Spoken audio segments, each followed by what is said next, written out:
Hello everyone. I welcome you on board flight of Captain Vijay for lesson 2 of meteorology class for DGCA CPL and ATPL examination. Today we will fly through the topic atmospheric pressure. So fasten your seat belts as we are ready for takeoff. Have you ever imagined that throughout our life we are carrying a load of 6.6 kg of air per square inch on our body, and that is round the clock? Where does this ghostly pressure comes from? This pressure is generated by weight of the atmosphere above us. And how do we survive or bear this huge pressure? Well, our bodies have internal pressure which is similar or little higher than the atmospheric pressure and balances it out. We studied in the previous lesson that atmosphere is a gaseous volume surrounding Earth from ground level up to a height of 800 km in space. The atmosphere has a total mass of about 5.15 multiplied by 10 raised to the power 18 kg, which is very large value. And 3/4 of this mass is below 11 km, and that is below tropopause. Atmosphere is made of gases which is fluid. What is fluid? A liquid or a gas is called fluid. Fluids have property of exerting pressure in all directions, unlike solid. Solid matters exert pressure or force only in the direction of gravity, that is downwards. Fluids have this property because the particles of the fluids are constantly moving in all directions at random. As the particles move, they keep bumping into each other and into anything else which comes in their path. These collisions cause pressure, and pressure is exerted equally in all directions, below, upwards, sideways, all directions. So atmospheric pressure is caused due to the weight of the column of atmosphere above that point acting as a force, and this weight of atmosphere is caused due to the gravity of the Earth. What is the meaning of pressure in physics? Pressure is defined as the amount of force acting on a given area. Therefore, pressure can be represented by the equation pressure equals force divided by area. Pressure shows how concentrated the force is on a given area.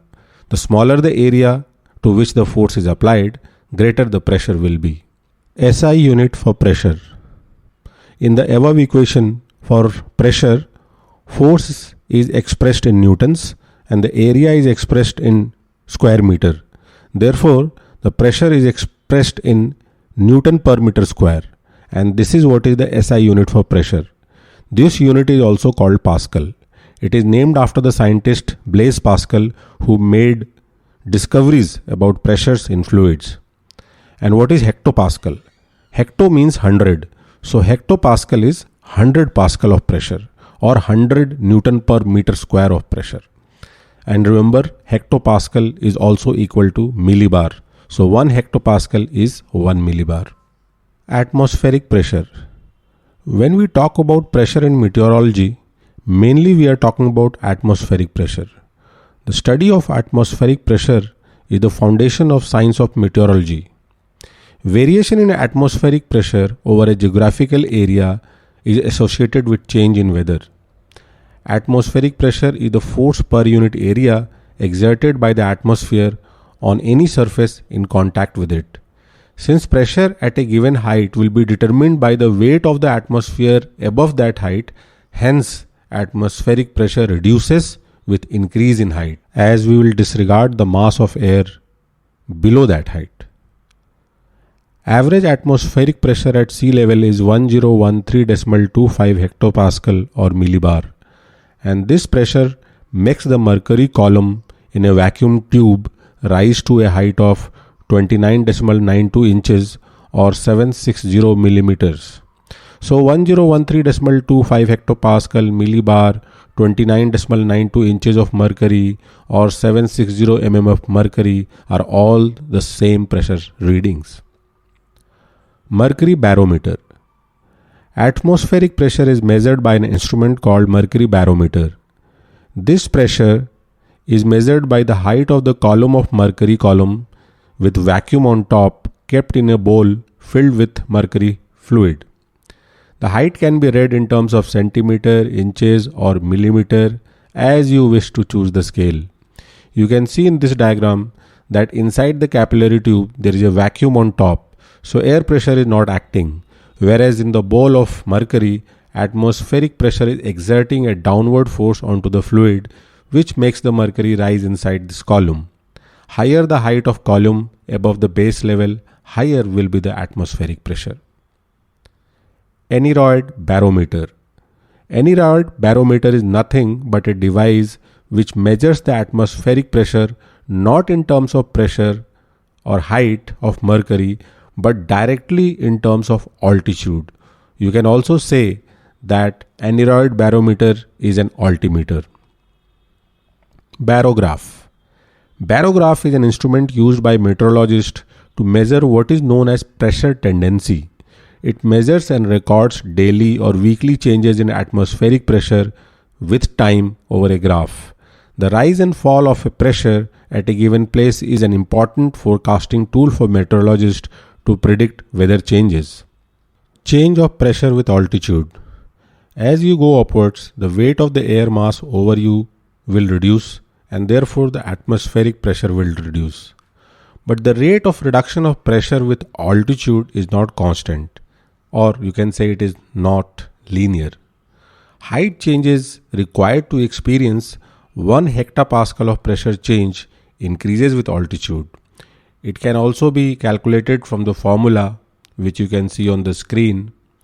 Height change required to experience 1 hectopascal change of pressure is calculated by the formula 96T divided by P, where T is the temperature in Kelvin and P is the pressure at that place. So if we calculate the value of height change required to experience 1 hectopascal change of pressure at sea level, that comes out to be approximately 30 feet. So if you change your altimeter setting by 1 hectopascal at sea level, the height will change by 27 feet. At 20,000 feet, it will change by 50 feet. And at 40,000 feet, it will change by 100 feet. So if you make a mistake of incorrect selection of altimeter setting by 1 hectopascal, the error in altimeter reading will be larger at higher altitude. Another point to remember is that at 10,000 feet of height, the atmospheric pressure is 700 hectopascal. At 6 km of altitude, the atmospheric pressure is half of that value at sea level. Diurnal variation of pressure. Diurnal variation of pressure means the pressure variation which occurs in a 24-hour cycle at a given place. This variation is about 1 hectopascal in temperate latitude and maximum 3 hectopascal in tropics. The daily maximum pressure is measured at a local time of 1000 hours and 2200 hours. And the daily minimum pressure is measured at 400 hours and 1600 hours local time. To make it easy to remember, you see both the max values are at 10 am or 10 pm and the min values are at 4 am and 4 pm. And to make it further easy to memorize, remember that 4 is less than 10. So at 4 am or 4 pm pressure is lowest and at 10 am or 10 pm pressure is highest. These are some simple techniques to make your memory long lasting. Types of pressure setting for altimeter. Altimeter is an instrument in aircraft which measures your height or altitude. Is the statement correct? Only partially.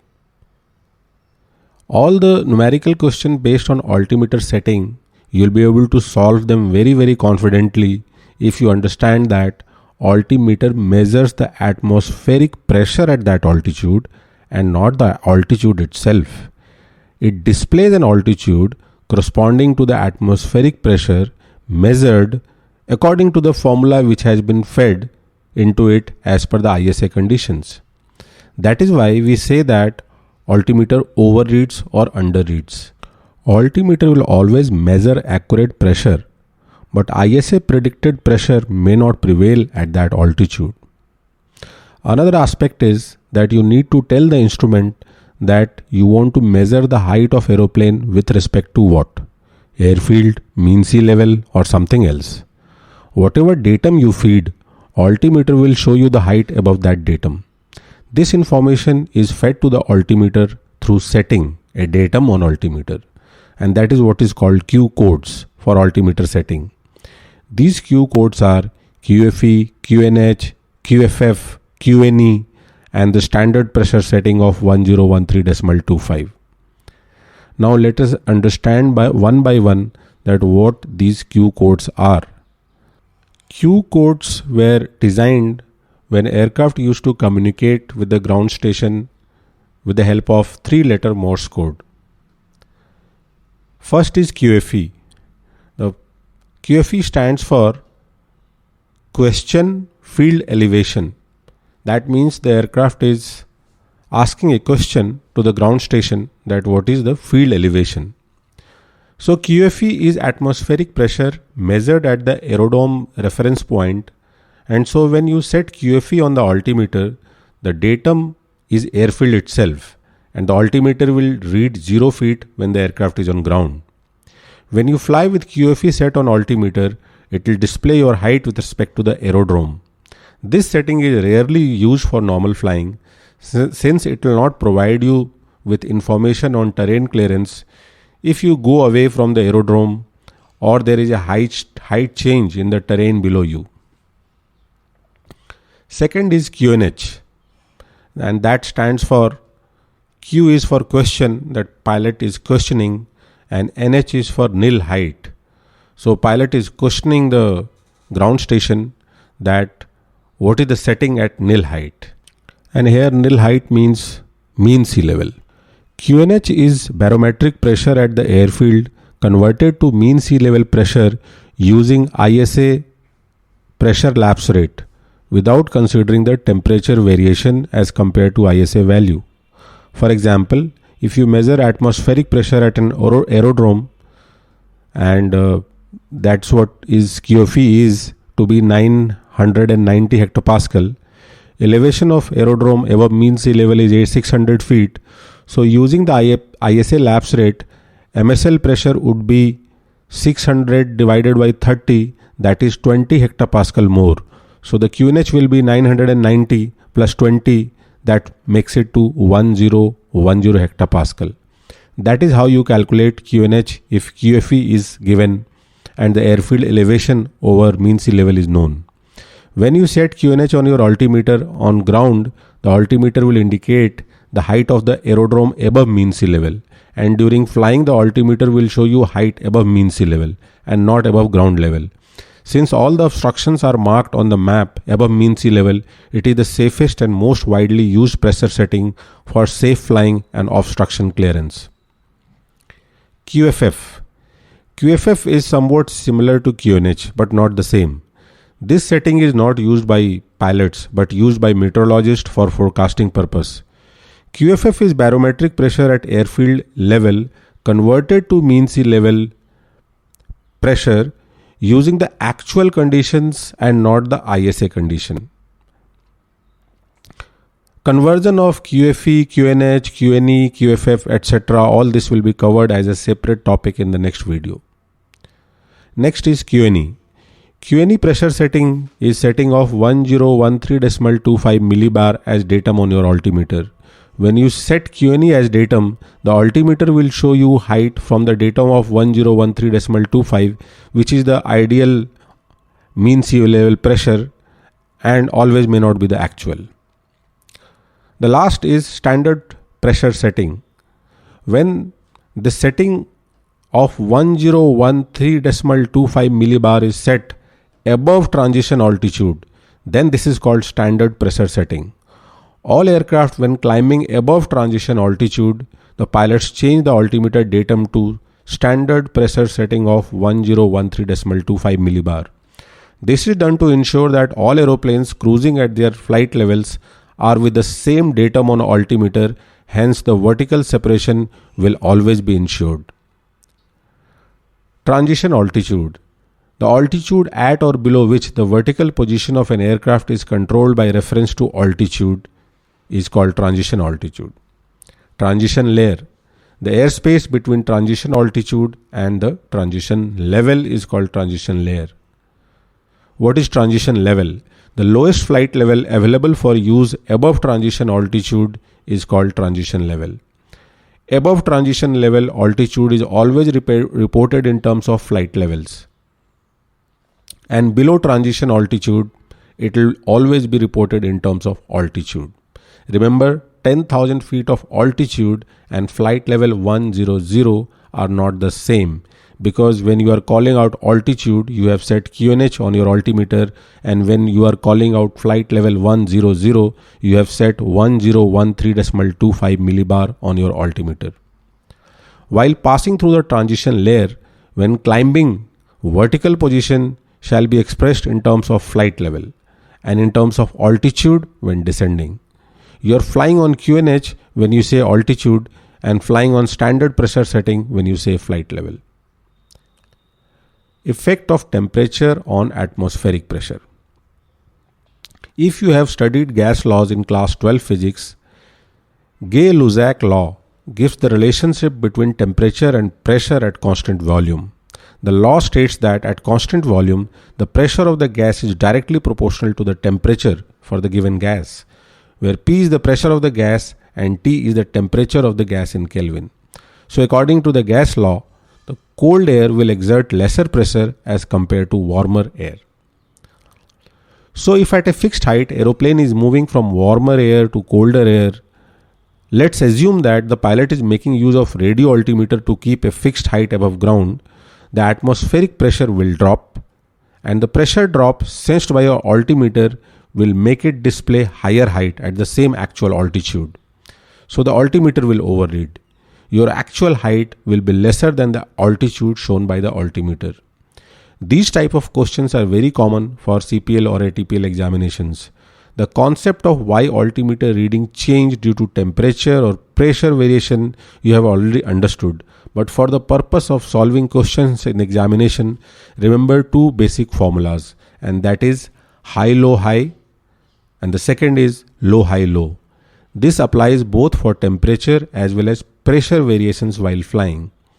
So we'll take 4 such examples one by one. The first formula will tell you that when you fly from a high temperature area to a low temperature area, the altimeter will overread. Second, when you fly from high pressure area to low pressure area, the altimeter will overread. Third, when you fly from low temperature area to high temperature area, the altimeter will underread. And the last is when you fly from low pressure area to high pressure area, the altimeter will underread. Now let's go through some of the terms which are associated in meteorology related to atmospheric pressure. Isobar. Isobars are line joining places of equal atmospheric pressure. It is plotted on charts. On isobar charts, atmospheric pressure is reduced to mean sea level pressure, that is QFF, for the ease of forecasting. The distance between two isobars are 2 hectopascal, and on larger charts the spacing is 4 hectopascal. The line joining the places of equal pressure change are called isobars. Low. Low is an area enclosed by an isobar with lowest pressure at the center. When there are 2 or more closed isobars at 2 hectopascal interval, it is called depression. And further intense system is called cyclone or severe cyclones. Winds around a low blow in anti-clockwise direction in northern hemisphere and clockwise direction in southern hemisphere. Winds converge towards the center. Low is associated with bad weather, good visibility, and winds back. Clockwise or anti-clockwise motion of the winds are created due to Coriolis force, and which is caused due to the rotation of the earth. Coriolis force will be covered in detail in a separate video later. Trough. A tongue-like extension of isobars from a low is called trough of low. Pressure along the trough is lower than either side of the trough. Isobars along the trough are V-shaped, and wind directions abruptly change due to change in the alignment of high and low pressure direction, and wind backs. Trough is also associated with bad weather. Monsoon trough along Indo-Gangetic Plain is an example of trough. High. High is a region of high pressure enclosed by isobars with highest pressure at the center. High is associated with fair weather, but visibility is poor due to subsidence. In northern hemisphere, wind blows in clockwise direction and anti-clockwise direction in southern hemisphere. Winds veer and diverge outwards from the center. Ridge. Ridge is a wedge-like extension of isobars from a high pressure area. Pressure is higher along the ridge than on either side. Isobars along the ridge are rounded and not V-shaped as in the case of trough. It is a region of fair weather. Winds veer at the ridge. Col. Col is a region between too high or too low. Weather within a col is a mixture of high and low, and winds are light variable.